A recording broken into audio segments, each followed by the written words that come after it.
America didn't just make junk food, it made junk food look healthy. And that's where most people get trapped on keto, because some of these clean foods are actually kicking you out of ketosis in one meal. Let's expose it.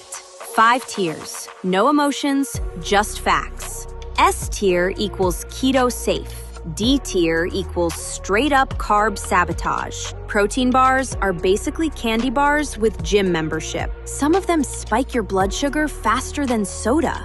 C tier, no debate. This one looks innocent, but some flavored yogurts hit 20 plus grams of sugar per cup. That's not breakfast.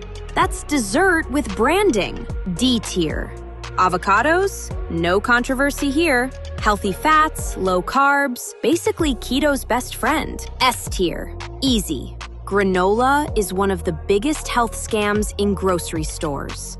One bowl can quietly hit more carbs than a donut. That's a hard D tier. Okay, this one splits the internet. It's not healthy, let's be real.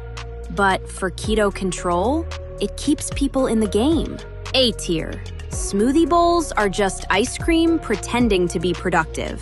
Fruit, honey, granola, it stacks up fast. One bowl can wipe out your entire keto day. D tier.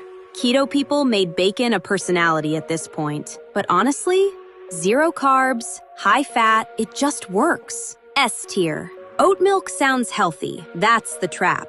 But it's basically blended oats turned into liquid carbs. And most people are pouring it daily thinking it's clean. C tier. Keto ice cream is either a blessing or it tastes like frozen disappointment. Some brands are elite. Some are straight chemicals. B tier. And that's the problem in America. Healthy food is rarely actually simple. So if you want real keto clarity without the marketing BS, stick around, because most people are eating healthy and still getting it wrong.